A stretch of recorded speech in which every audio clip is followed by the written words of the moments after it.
According to Wikipedia, the SS Naronic left port from Liverpool for the USA on February the 11th, 1893, never to be seen again. Later that year, bottles containing messages appeared on the shores of two continents claiming to be from the crew of the Naronic, lamenting that the ship was sinking on February the 19th, 1893. But are these messages authentic? And where's the wreckage?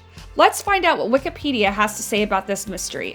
It's week 8 in 2025 at Wiki Review Weekly History.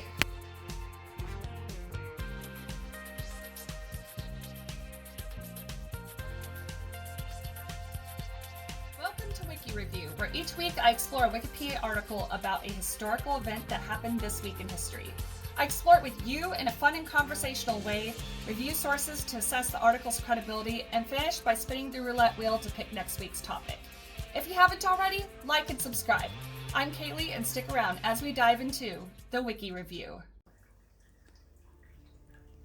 The SS Naronic was a cargo ship from Britain, and it was a steamship built in 1892 by Harland and Wolff in Belfast, Ireland for the White Star Line. Now, a sister ship, the SS Bovic, was built at the same time, and the company wanted to increase its market share in the transport of live cattle onto the North Atlantic route. Along with other companies' ships of the same type, she was responsible for transporting goods from Liverpool to New York City in the USA, and also bringing back American cattle on the return trip. She also had cabins that allowed her to carry a few passengers, and at the time of her entry into service, Naronic was the largest cargo ship in operation. Now, on February the 11th in 1893, less than a year after her main voyage, Naronic went missing at sea during an east-west crossing of the Atlantic Ocean. The ship had departed without any problems being reported. However, at the time, there was no way for ships at sea to report possible incidents.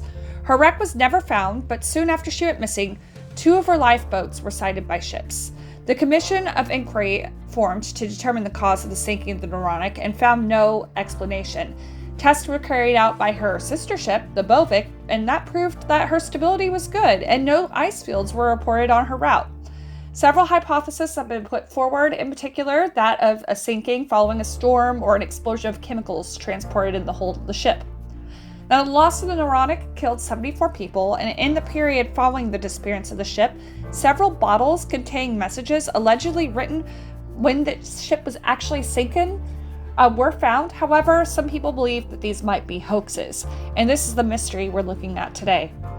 The cargo ship, although expensive, was not insured, and the White Star Line replaced it in 1895 with a new and larger ship called the Georgic.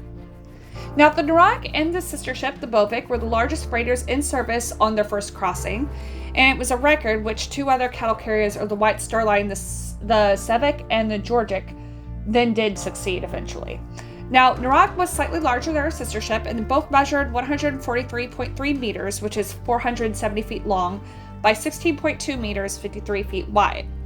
Their profiles reflected their primary functional design, with 4 masts surrounded by load cranes and not able to carry sails, surrounded by a single archery funnel. I don't know what an archery funnel is. With a black top and the colors of the company. The hull made of steel, as on all of the company ships since the 1880s, was black as well.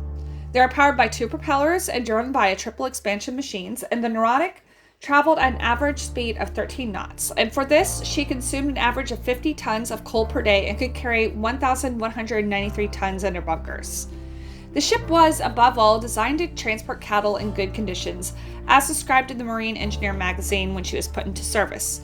The Marine Engineer magazine reads that her spacious facilities designed to accommodate 1,050 animals, which she will transport on her main deck and her upper deck, will include all the improvements that the greatest consideration and the best experience can suggest. The barns, fresh water supply, and ventilation will be unmatched.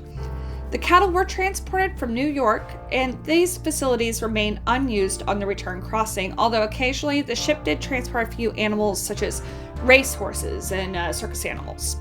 A few cabins also provided for transporting passengers, but they were generally used by people accompanying the cattle.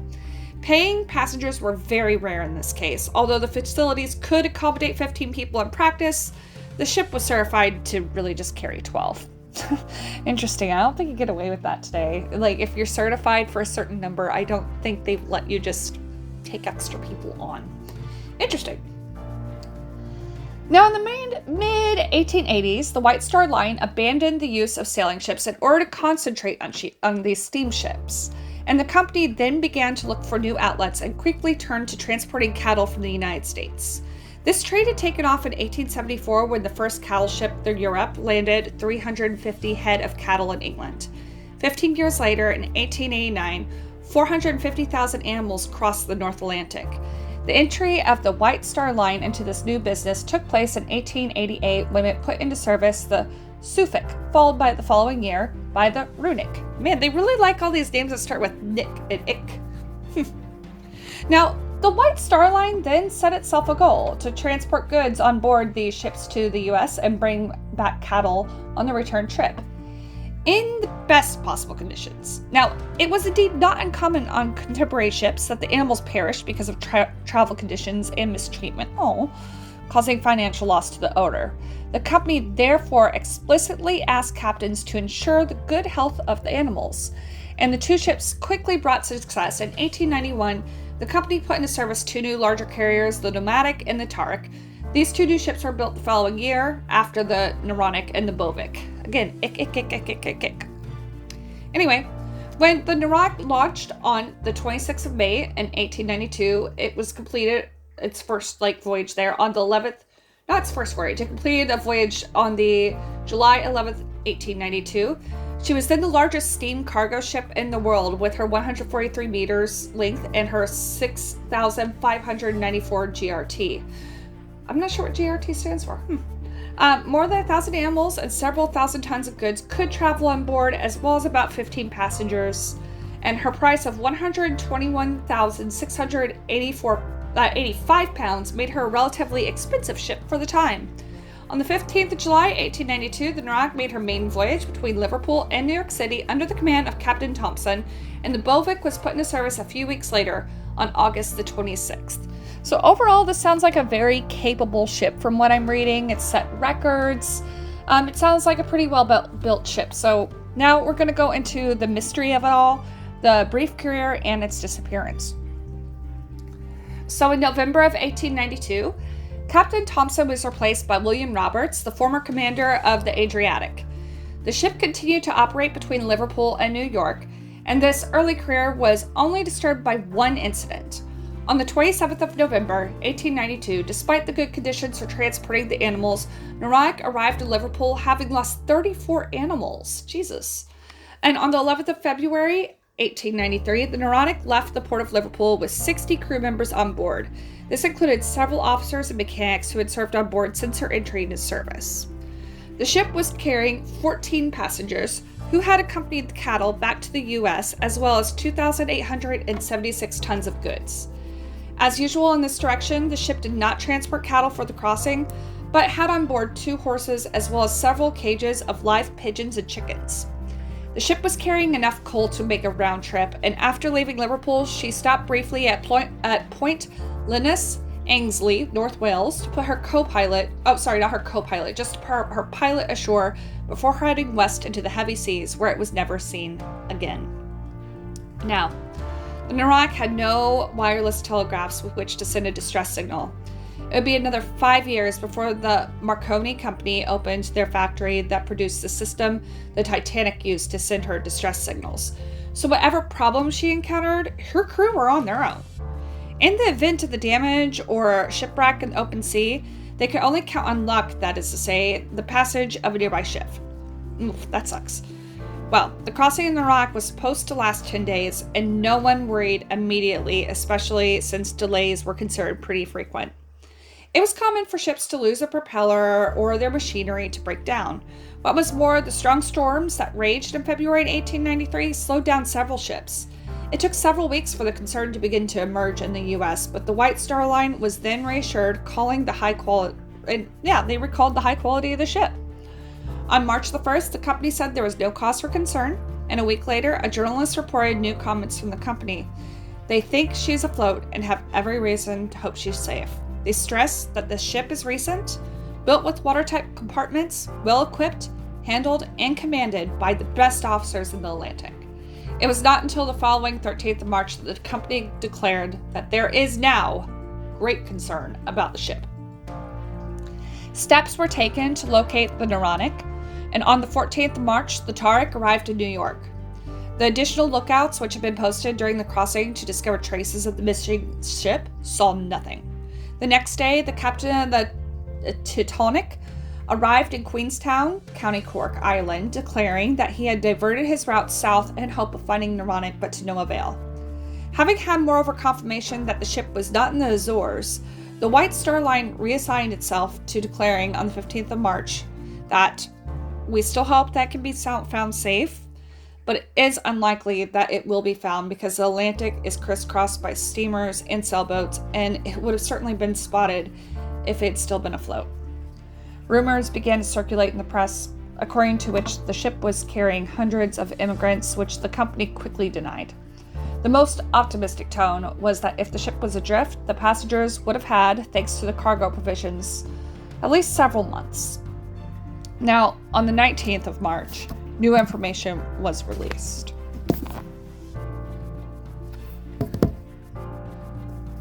The British steamer SS Coventry reported seeing two of the Naronic's empty lifeboats 500 miles east of Halifax, Nova Scotia. The first lifeboat, found at 2 a.m. on the 4th of March, was capsized, and the second, found at 2 p.m., was swamped. In the months following the disappearance of the ship, hoaxes and rumors began to circulate, and several messages in bottles, supposedly written by the members of the crew of the Naronic, were recovered from both sides of the Atlantic, but their authenticity was too doubtful to be taken seriously by many. The American press hypothesized that the Naronic could have been sabotaged with onboard explosives. A cargo of this type would indeed have been discovered on the Tarik. The rumor did not last long, as Tarik's explosives turned out to merely be fireworks. And in fact, there's a citation there at citation number 20, and we'll take a look at that later. Now, in addition to the 74 casualties, the disappearance of the Naronic caused a net loss for the White Star Line, which had not insured the ship that was worth £121,685. However, as early as 1894, another cattle transporter replaced it, the Sevic, which was much larger, and another one was ordered to compensate for the loss, which was the Georgic, which was put into service in 1895. Insurers had to reimburse the cargo, which was valued at £61,855, and the shock was also difficult for the families of the 60 British sailors and 14 American passengers. The wives of 2 crew members were sent to an asylum due to trauma. Yeah, but were they though? I feel like they always were very eager to send women to asylums because of trauma and hysterics. And I mean, I'm sure they were very depressed. They probably got depressed and sent them. And you know what? I'm speculating. And in fact, that is citation number 23, and we will take a look at citation number 23 later. Now, in June 1893, when hopes of recovering the ship had vanished, a commission of inquiry was convened at the initiative of the Georgia Trade at St. George's Hall in Liverpool. It was a priority of the investigation to refute a rumor created in the press. An inhabitant of Pittsburgh, Pennsylvania, claiming to be the brother of the ship's mechanic, had indeed declared having received a letter from the latter declaring that the boilers were in very poor condition and threatened the safety of the Naronic. After investigating this matter, the commission concluded that the machines and boilers were described by the inspector of the Board of Trade as being the best and having been installed at best. The machines are not only the best in their category, but were also maintained on each trip. Now, other rumors were that the Naronic capsized after being caught in a storm. Experiments were carried out on her sister ship, the Bovic, and showed that the ship was very stable even when loaded. Captain Thompson, then captain of the Bovic, who had been commanding Naronic during its first 3 round trips, confirmed that even in the storm, the ship never seemed to be unstable. And I'm going to check that source. That source is number 22. Now, 2 of the letters found in bottles evoked a collision with an iceberg, and certain ships had spotted ice in the North Atlantic in February 1893. This led to the commission to also examine this as a hypothesis that the ship hit an iceberg. The ship's course, estimated with the help of Captain Thompson, however, passed well south of Newfoundland, and investigation concluded that the Naronic was at least 100 miles from the nearest ice. This conclusion was, however, questionable, with the New York press reporting at the time that several ships reported ice in the region, which also, coincidentally, happened to be the area where the Titanic sank 19 years later. After evaluating the safety of the vessel, the Commission recognized its powerlessness and declared that unless new elements were provided, the probable cause of loss of the vessel remains a mere speculation, adds to the mysteries of the seas. Now, Naronic's cargo list, published in the New York Herald in March 1893, includes several chemicals: acid, potassium chloride, sodium sulfide, and calcium hypochlorite. I don't know how to say this, so I'm going to spell it. It's Hypochlorite.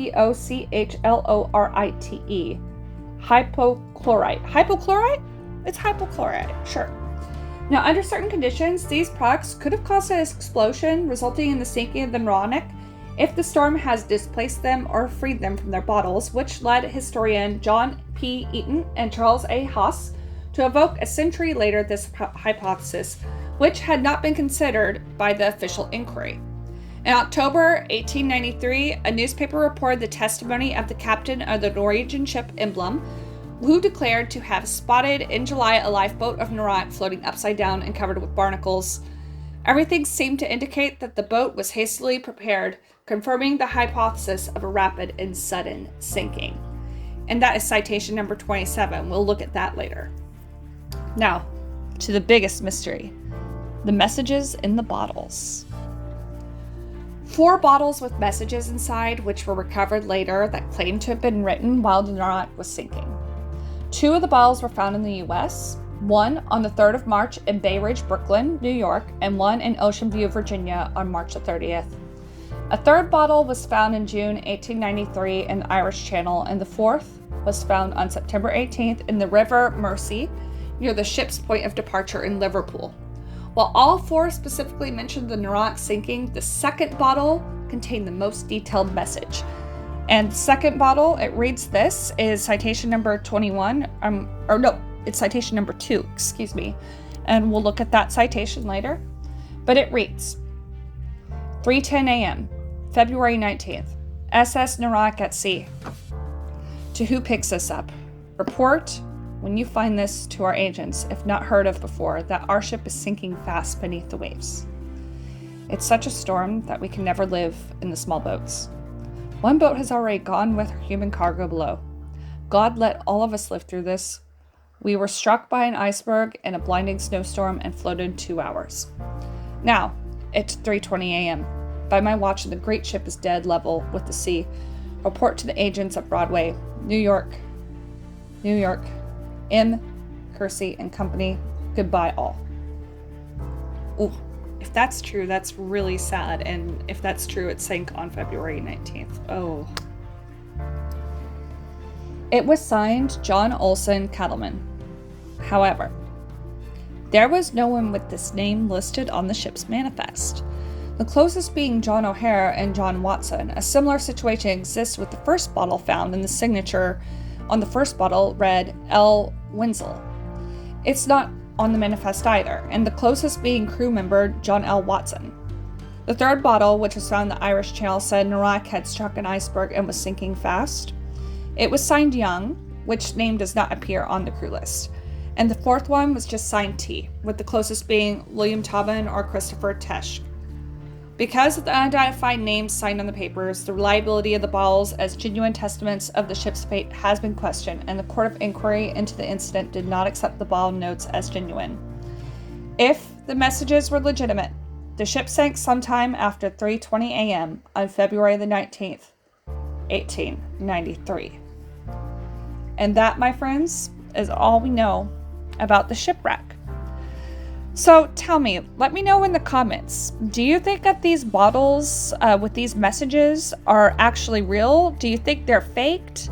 I mean, I honestly don't know what to think, because it is quite a coincidence that each of these bottles mentions a storm and an iceberg. But that being said, it makes me wonder if, like, the first bottle mentioned there was an iceberg or something, and then there were copycats who were like, oh yeah, iceberg. Especially that one that was like found near Liverpool, because I can't imagine these currents going, I mean, maybe I don't know enough about ocean currents, but like, would they really go in 2 separate directions and we found 4 different places? I don't know. If you have any ideas, or tell me what you think, tell me right in the comments. Stick around. We're going to take a look at some of these citations to see how good we think that this Wikipedia article was written is academically sound. And then we're going to spin the wheel and we'll find out what type of topic we're going to be covering next week. Hey everyone, thanks so much for watching. As you may know, this is a brand new channel, and your likes and subscribes make a huge difference in helping me grow and get noticed by the famous YouTube algorithm. Now, who knows, maybe with your support, we'll even catch the attention of some sponsors down the road. So, if you like this video so far, please like the video and subscribe to my channel. And if you forgot, I'm your host, Kaylee. I was conducting PhD research at Vrije University Amsterdam before moving to YouTube, but I'm also a professional visual and performing artist. You can actually see some of my artwork here up on the screen, and several of my original works are actually for sale on my Etsy store. I have some on the screen that you can take a look at, but I would rather you to go check it out on Etsy. I've got a variety of original paintings, handmade jewelry, and prints available, and it's a great way to bring a little bit of art into your life. The link to my Etsy store is in the description and below. And thanks again for being here. Like and subscribe to this channel, and let's continue. Okay, up on the screen, I am in the references of the SS Naronic Wikipedia article. And as you can see, there are 28 different references, and then they also provide a bibliography down here as well as the external links. And what I did find was a lot of these sources that are listed here in the 28, the majority, not quite all, but the majority of them are linking to the bibliography, which is by Anderson, Kurbreck, Eaton, and Hawes. So the majority of these sources up here are going to different pages of those sources. And this is not an overly large Wikipedia article, but it is a bit concerning for me that the majority of sources are from the same 4 sources. That being said, I haven't looked to see what their primary sources are within their books. Also, another thing that I am finding concerning is here at the beginning of the Naronic, the entire intro, there's actually no sources linked up here. You don't start getting linking into sources until the second part where you start talking about the design of the ship. And I find that a little bit concerning because we're already repeating sources, and then to leave out citations for the entire intro, it's just not academically, it's not a good look in my opinion, in my humble opinion. So first of all, I want to take a look at this number 2. You can see it was cited multiple times, and that is the one that actually cited the messages in the bottle directly. And that one, upon my research, looks to be the best out of these sources. This is from a book written by Richard Kurbreck. It's called Ships of the White Star Line, and it was released in November 1st, 2006. A little dated, but not that much. But I haven't really been able to find a source of it that is actually in print right now. I mean, right now I'm showing you something on Amazon.nl, and they have it listed for a hardcover for 432 euros and 99 cents. So I'm assuming that this is no longer in print. But it does have a lot of good reviews, 5-star reviews, 82%, and there's 21 reviews on there. And I think this would probably be academically a good source. It looks like just whatever I was just reading about the information I could find, which essentially is all the information on Amazon, and then it's repeated on like books and such. It does look like it was a well-researched book. The second one I want to look at is number 20, which is Anderson. And this one, it does look like it was an academic source, but this academic source came out in 1964. And so while I'm sure it was probably fine at the time, it would be better to find sources. If they're not your primary source, if you're going to find a secondary source, I would recommend finding something that was more updated than this book that was from printed in 1964. That's my issue with that particular one. And let's see, I found that number 22 is, again, the very first book we looked at, the one, The White Star Line by Richard Kurbreck. The source on number 22, which I had tagged to look at, goes to that same exact book. So then I want to continue over to number 24. It says, What Happened to the Naronic? Let's pull that up. And we get, honestly, I don't know what to make of this website. If you're looking on the screen, it's a very, it's a very basic website. but it literally says, what happened to the Naronic? And then it looks like some newspaper clippings.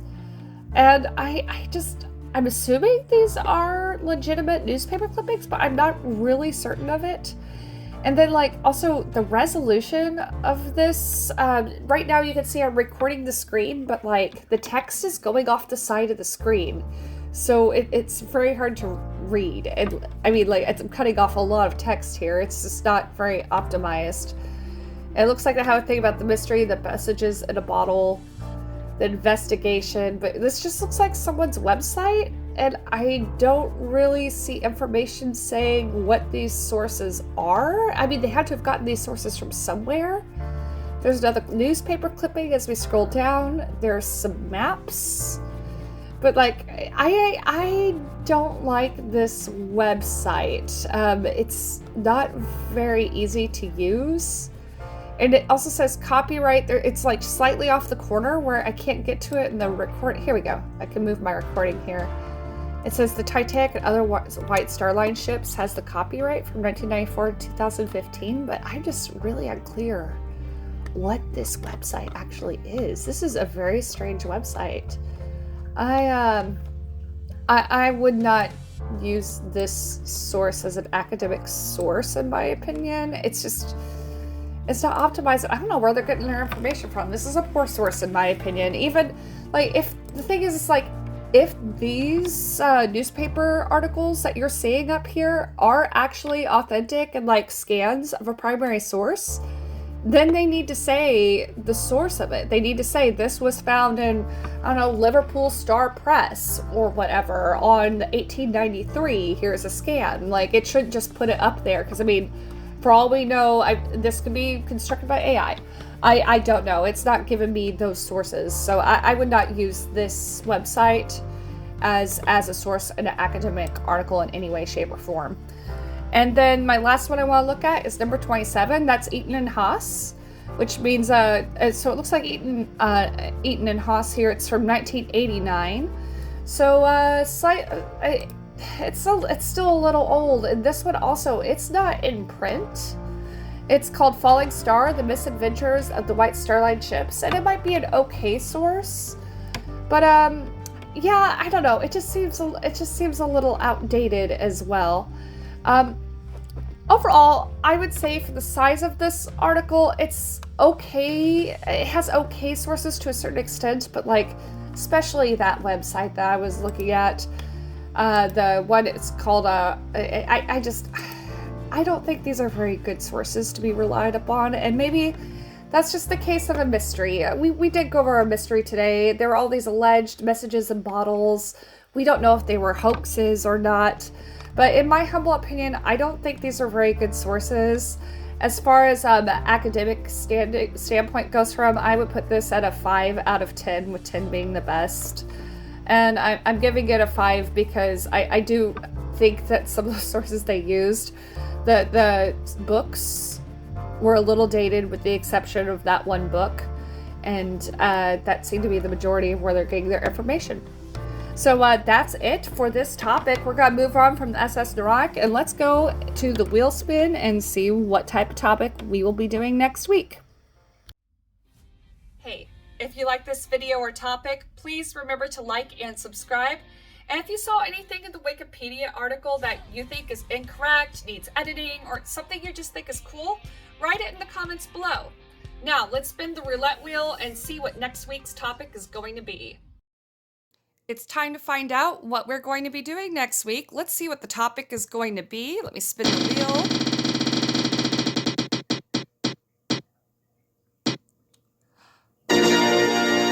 And culture. I love art and I love culture, so wonderful. We will be doing something that is arts and culture next week in Wiki Review Weekly. Stick around.